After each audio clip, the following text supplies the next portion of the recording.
नमस्कार। People bill के platform पर आप सभी दर्शकों का स्वागत है। उत्तर प्रदेश के मुख्यमंत्री योगी आदित्यनाथ वैसे तो ये कहते हैं, एक आध बार वो कह चुके हैं खुद घोषित रूप से, कि उनकी सरकार का यानी उनका जो राजधर्म है वो है गंगा और गौ और ब्राह्मणों की रक्षा करना। ये कह चुके हैं कि वो कहते हैं हमारी जो भारतीय संस्कृति है वो भले ही अभी भी हमारे संविधान में धर्मनिरपेक्ष शब्द जो के त्यों है, और केंद्र सरकार की तरफ से ये बताया भी जा चुका है कि संविधान से धर्मनिरपेक्ष और समाजवाद के जो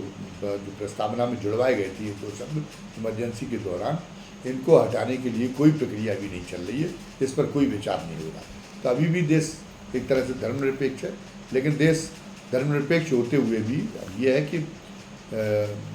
तो हमारी भारतीय संस्कृति की महान विशेषता है। लिखा किताबों में कुछ भी हो, चाहे वो धार्मिक किताबों की बात हो, चाहे वो देश के संविधान की बात हो, और जो समर्थ लोग हैं वो करते कुछ और हैं। उनको कभी आभास नहीं होता कि हमारे में लिखा हुआ है, हम जो है जिन चीज़ों को मान रहे, जिन किताबों के आधार पर काम कर रहे हैं, जो हमारे लिए प्रमाणिक है, वो हमें जो निर्देशित करती है उसके अनुरूप हमें काम करना चाहिए, या हमें अपनी मनमानी से काम करना चाहिए। लेकिन ये विरोधाभास ये तो हमारी तरह से खून में बस चुका है। श्रीमद् भागवत की कथा जगह जगह हो रही है, और उस कथा का जो प्रारंभ है उसका सार ये है कि श्रीमद् भागवत की कथा कहे जाने की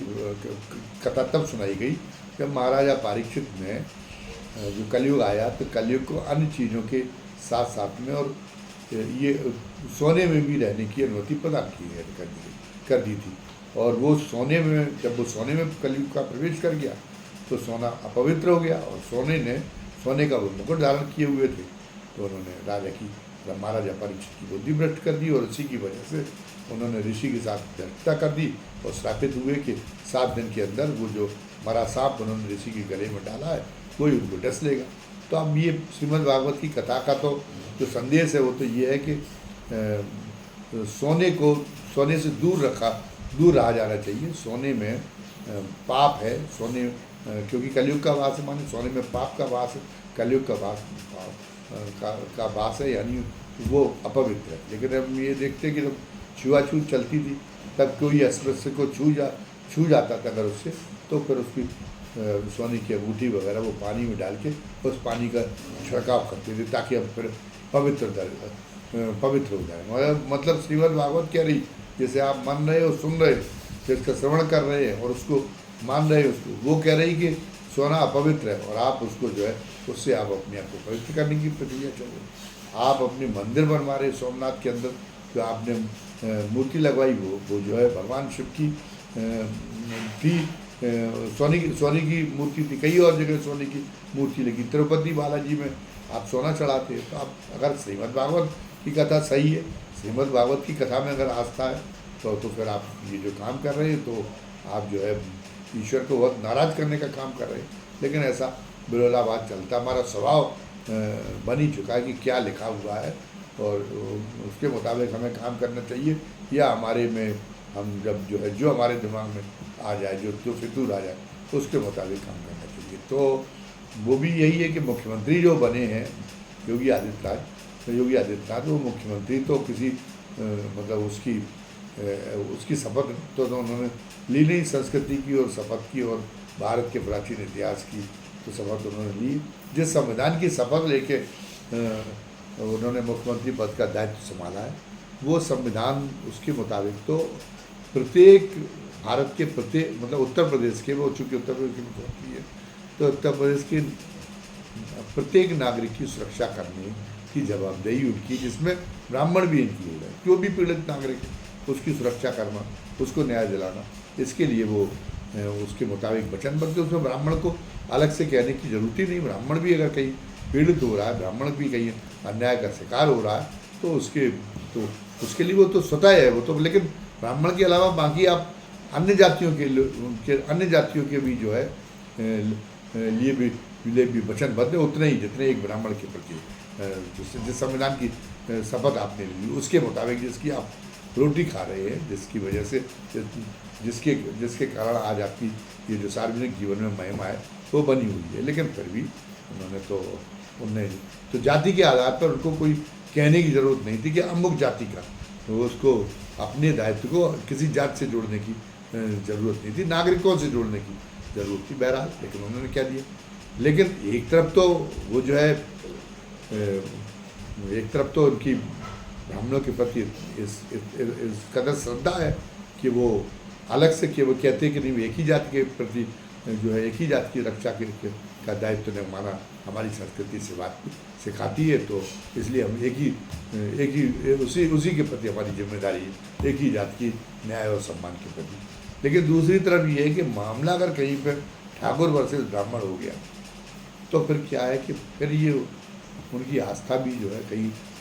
उनकी आस्था भी जवाब देने लगती है। अब कानपुर देहात में क्या हुआ कि कानपुर देहात में देवेंद्र सिंह भोले जो अब की बार बमुश्किल जीत गए, वैसे तो बहुत अलोकप्रिय है वहाँ के जो सांसद है कानपुर देहात के। तो देवेंद्र सिंह भोले का तो जब वो विधानसभा का चुनाव लड़ते थे, जब डेरापुर में उनका विधानसभा क्षेत्र में चुनाव हुआ था कमलेश पाठक के साथ, जिसमें वो पराजित हो गए थे, तो तब भी उनका ये था कि उन्होंने कमलेश पाठक ने भी वही काम किया और उन्होंने जो है देवेंद्र सिंह भोले ने भी यही काम किया कि जातिगत आधार पर ध्रुवीकरण करने की। तो तब भी इन दोनों राजनीति के दोनों महारथियों की वजह से ये दोनों कौमें एक दूसरे के सामने आ गई। अब देवेंद्र सिंह की फितरत में ये शामिल हो गया। कमलेश पाठक तो खैर राजनीति से आउट हो चुके हैं, लेकिन अब जो है पर उनकी फितरत अभी बनी हुई है, तो उनकी कार्यशैली इसी तरीके की। तो अब उनके जो निर्वाचन क्षेत्र में एक और प्रभावशाली नेता है कि बहुजन समाज पार्टी से चुनाव सांसद चुने जा चुके एक बार अनिल शुक्ला भारती, और अब वो भारतीय जनता पार्टी में और उनकी पत्नी वहाँ से विधायक है, तो जो प्रतिभा शुक्ला। और उनका कहना ये है अनिल शुक्ला भारती का कि मैं तो देवेंद्र सिंह भोले के खिलाफ पर्चा भरने वाला था, लेकिन देवेंद्र सिंह पार्टी ने जब हमसे बात की और हमने फिर उनसे पार्टी से कहा कि हमारी पत्नी को अगर आप मंत्री बना देंगे तो फिर मैं चुनाव नहीं लड़ूंगा, वरना मैं देवेंद्र सिंह भोले के खिलाफ जो पार्टी मुझे टिकट देगी चुनाव लड़ूंगा। तो फिर पार्टी ने मुझे बहुत मनाया और मेरी ये शर्त मान ली, इसलिए मैं ये चुनाव नहीं लड़ा और इसलिए मेरी पत्नी राज्य मंत्री भी हो गई। अब प्रतिभा शुक्ला की भी काम करने का तरीका ये है, वो ब्राह्मण पार्टी को संभाले रहती है उस क्षेत्र में और देवेंद्र सिंह भोले ठाकुर पार्टी को संभाले रहते हैं। लेकिन मुख्यमंत्री एक तरफ ब्राह्मणों के प्रति भी बहुत भक्तिभाव दिखलाते, क्योंकि उनका कहना है कि सनातन संस्कृति यही कहती। लेकिन दूसरी बात यह है कि वो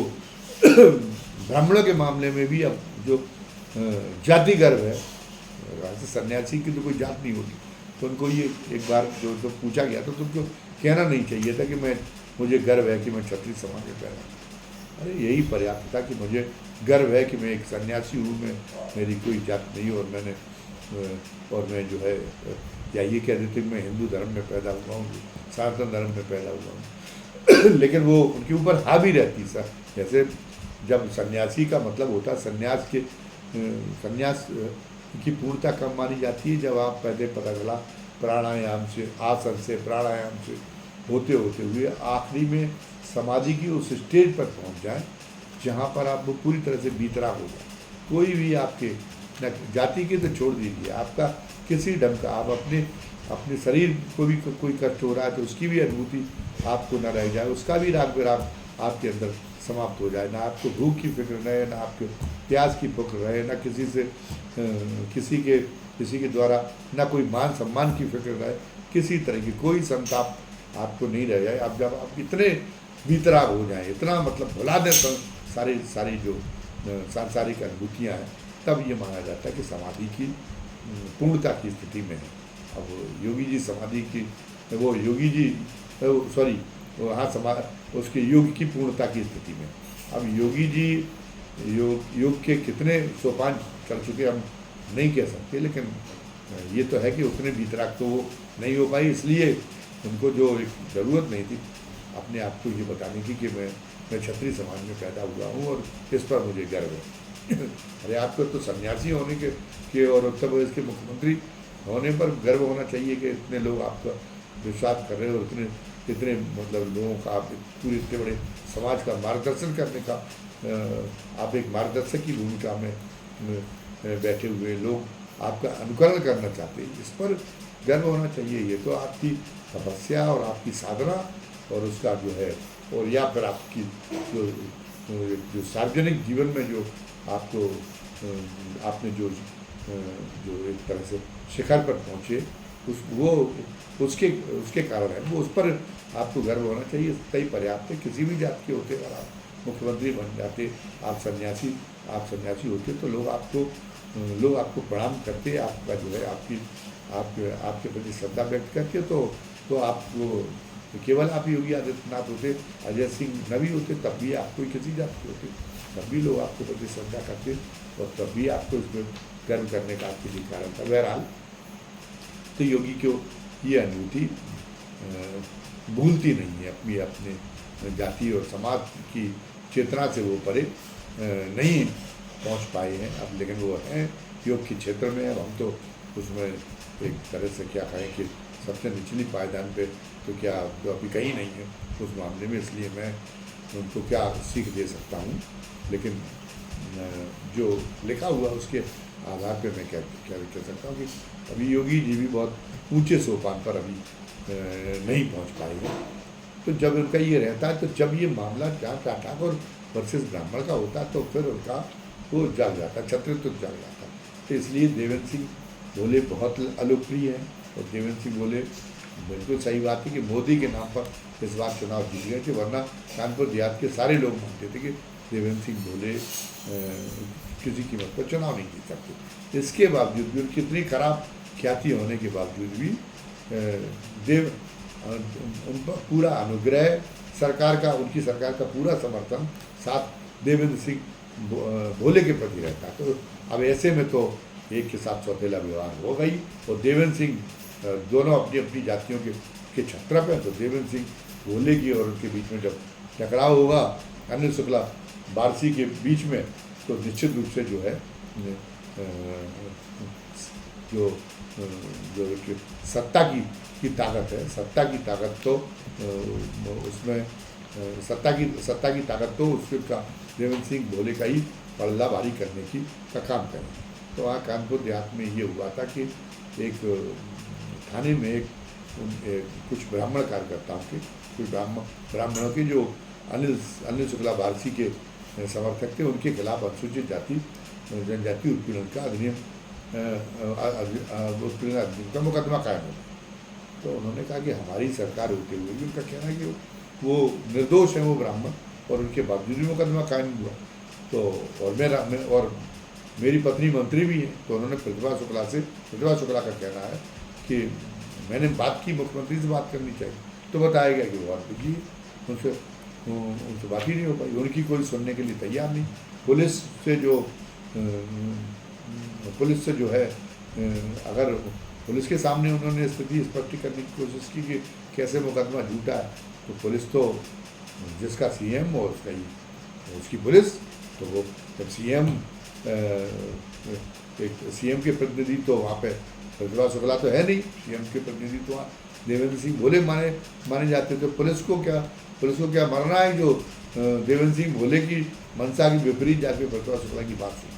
तो वो नहीं सुनी। तो फिर उन्होंने प्रतिभा शुक्ला ने एक अटपटा एक काम कर डाला कि उन्होंने भी जो है जो मंत्री पद की मर्यादा है, वो मंत्री पद की मर्यादा को उन्होंने उसको फाँद के और वो थाने के सामने वहाँ धरने पर बैठ गई और उसको जो दरोगा ने मुकदमा लिखा था उनके इंचार्ज को निलंबित कराने की उन्होंने मांग शुरू कर दी। तो इस पर हंगामा स्वाभाविक रूप से पूरी मीडिया के लोग वहाँ उमड़ पड़े और पूरे प्रदेश भर में वो तो चर्चा का विषय ही बन गया कि वो खुद सरकार का जो हिस्सा है, जो खुद मंत्री है, वो जो है न्याय मांगने के लिए उसको धरने पे बैठना पड़ गया है। चर्चा का विषय मिल गया, मीडिया के लोग पहुँचे और उन्होंने जो है उनके सामने ही अभी दूसरी बात हुई कि अनिल शुक्ला बारसी ने उनके सामने उप मुख्यमंत्री ब्रजेश पाठक को फोन किया और ब्रजेश पाठक से ये कहा कि आपको जो है उप मुख्यमंत्री इसलिए बनाया गया है, ये पद आपको इसलिए मिला है ताकि आप ब्राह्मणों के मान सम्मान की रक्षा करें। और अब आप और इसलिए आप वोट देते, तो आप ये काम कर नहीं पा रहे, तो आप तो क्या फ़ायदा है इससे कि ब्राह्मण बीजेपी का समर्थन में और आपके उप मुख्यमंत्री बनने की क्या सार्थकता है। ये उन्होंने उनको एक मैसेज देना था कि ब्राह्मण किस तरीके से योगी सरकार के रवैये से और खुद व्यक्तिगत रूप से मुख्यमंत्री योगी के रवैये से किस कदर दुखी है। बात तो वो ब्रजेश पाठक का कर रहे थे, लेकिन वो उन्हें पता था कि ये इसकी रिकॉर्डिंग हो रही है और ये बात मीडिया में आएगी तो सारे तो इससे जो है पूरे प्रदेश भर का ब्राह्मण समाज उद्दुलित होगा मुख्यमंत्री के खिलाफ। और वैसे भी जो उनकी योगी आदित्यनाथ की जो पृष्ठभूमि है, जिस मटके के वो मांग है, उस मटका और वहाँ के जो प्रभावशाली ब्राह्मण हैं उनका टकराव चलते ही रहा है। तो वो तो एक तरह से उनकी मुसलमानों से अदावत बाद में है, बाकी उनका जो है शक्ति परीक्षण हमेशा ब्राह्मणों से होता रहा है। हरिशंकर तिवारी जिंदा थे तब तक उनसे होता रहा था, और उसके बाद में हालांकि ईडी ने उनके सुपुत्र को गिरफ्तार किया था, लेकिन ये माना जाता है कि ये इसके पीछे योगी आदित्यनाथ का ही हाथ था। तो पूरे पूर्वांचल में और उसके नाते जब उन्होंने मुख्यमंत्री पद का दायित्व संभाला तो पूरे प्रदेश में ब्राह्मण समाज उनसे आशंकित रहता है। और ये कोई भी ऐसा प्रसंग आता है तो वो उस प्रसंग में तो फिर वो ब्राह्मण समाज एकदम चौकन्ना होकर और एकदम जो है उसकी आंखें करने लगता है कि अपने आप को मतलब, और फिर उसको कोई ब्राह्मण समाज में एक चर्चा का विषय बन जाती है और एक ब्राह्मण समाज के बीच में फिर एक योगी के विरोध में व्यापक रूप से चर्चा होने लगती। तो ये ही उनका एक मकसद था कि फिर ब्राह्मणों को इस बात के लिए सजग किया जाए कि ये सरकार में आपके साथ में आपकी नहीं सुनी जा सकती, आपके साथ में दोयम दर्जे का, आपके साथ में सौतेला व्यवहार होगा। ये उन्होंने ये एक मैसेज देने की कोशिश की। तो एक बार फिर ये तो इस घटना ने तो एक तरह से वो जो चीज़ें ज़मीन के नीचे पहुंच गई तो उनको सतह में लाने का काम किया, लेकिन इस बीच में कई घटनाएं अपने तरीके से काम कर रही थी। जो उनका जो एक मामला है बांदा सदर के विधायक प्रकाश दुबे का एक जो मामला है, जिसमें हालांकि उन्होंने जिस एसडीएम को थप्पड़ मारा था वो एसडीएम भी ब्राह्मण ही था, लेकिन उसके बाद में ये हुआ कि उस नाते उनकी आलोचना हो रही थी, उसमें योगी जी ने उनका कुछ बिगड़ने नहीं दिया, लेकिन इसका एहसान उन्होंने माना हो वो नहीं माना। उन्हें पता था कि हमारी धौंस की वजह से योगी जी को करना पड़ा, वरना तो उनकी मंशा कुछ और ही थी। तो उन्होंने ये काम किया कि वो अगले दिन कोई कार्रवाई की वजह से किसी मामले की वजह से एक ब्राह्मण के घर पर बुलडोजर प्रशासन ने चलवा दिया। तो फिर वहाँ प्रकाश दुबे पहुँच गए और उन्हें भी ये कहने का मौका मिल गया कि ब्राह्मणों के साथ में इस सरकार में अन्याय हो रहा, ब्राह्मणों के प्रति ये सरकार द्वेष भावना रखती। तो फिर वो ये दोनों प्रसंग बीच जुड़ गए तो मामला और ज़्यादा हो गया। आज जो है ब्रजभूषण शरण सिंह जो सरेआम मोदी की आलोचना करते थे, योगी की आलोचना करते थे, लेकिन ब्रजभूषण शरण सिंह का कहना कि आखिर योगी ने हमको बुलवाया क्योंकि वो तो जो है लहू पुकारेगा। वही वाली बात होगी जब एक तरह से वो उसकी जो जातिगत मोह है उससे वो ऊपर नहीं उठ पा रहे योगी जी, तो निश्चित रूप से उन्होंने बुलवाया होगा। और उसमें वो कह रहे थे कोई राजनीतिक बातचीत नहीं हुई और केवल कुशल छीम और परिवार की वो हालत परिवार की जानकारी करके रहे। लेकिन आज जो ढंग से वहाँ की डीएम नोएडा की डीएम जो नेहा शर्मा वो भी ब्राह्मण, उनको जो ढंग से हटा दिया गया वहाँ से, तो उससे लगता नहीं है कि केवल एक बात हुई। उन्होंने कहा कि देखो सगा अपना ही होता है और घुटना क्या पेट की ओर ही मुड़ता है, इस तरह की जो कहावतें हैं, तो उसी कहावत के तहत हुआ कि भाई ब्रजभूषण शरण सिंह मुझे कितना भी एक तरह से जलील करने की कोशिश करते रहे हों, लेकिन ये है कि आखिर में हम सगे तो वो हमारी जात के तो सगे तो हम लोगों को वो ही हमें उन्हीं को अपना सगा मानना चाहिए। तो फिर वो जो उनका जो प्रेम है, पारिवारिक प्रेम कह लें इसको, भारतत्व प्रेम है, उसके नाते उन्होंने जो कि अव्यक्त रूप से या उन्होंने कहा ही हो मुलाकात में, तो वो निया शर्मा भी हट गई। तो ये भी एक प्रकरण उसके साथ जुड़ेगा। तो कल मिला के ये है कि जो योगी जी ने ये जो राजनीति, योगी जी ने स्वयं एक शुरुआती गलती की शुरुआत की कि ये कह के कि नहीं हमारी सरकार तो केवल एक, क्योंकि हिंदू संस्कृति केवल कहती कि आप केवल एक जाति के प्रति जवाब दें, केवल एक जाति, तो हमारी सरकार भी उसी जाति के प्रति जवाब दे। जबकि अगर उससे आगे बढ़ना है, देश का कल्याण किया जाना है, तो आपको नियमों कानून के प्रति एक जवाब देना चाहिए। और ये जातिगत बंधन जैसे टूटे उस तरह का प्रयास करना चाहिए। लेकिन अब वो टूटे कैसे? आप तो इसमें चालाकी जब आप ये बात कर रहे थे ब्राह्मणों के प्रति, ब्राह्मणों की रक्षा करना ये हमारी सरकार, हमारा राजधर्म है, तो तब आप ये कह रहे कि ब्राह्मण की रक्षा से तो ठाकुर की रक्षा हम दोनों लोग मिलके साथ करेंगे, और बाकी जो जातिगत चिंता पैदा करने का जो एक दायित्व तो आपके ऊपर है, उससे आप एक मुकरने का काम कर रहे थे। और आप किसी ब्राह्मण का, किसी ठाकुर का उत्पीड़न, उसके साथ अन्याय व्यक्तिगत आधार पर तो हो सकता है, व्यक्तिगत किसी का, लेकिन आप अमुक जाति के हैं इसलिए उसके साथ में कोई पक्षपात हो जाए, कोई अन्याय हो जाए, ये इस बात का, इस तरह की धारणा का कोई आधार नहीं है। जब ये कहा जाता है कि किसी जाति का अन्याय किया गया तो वंचित जातियों के प्रति होता है, क्योंकि आपने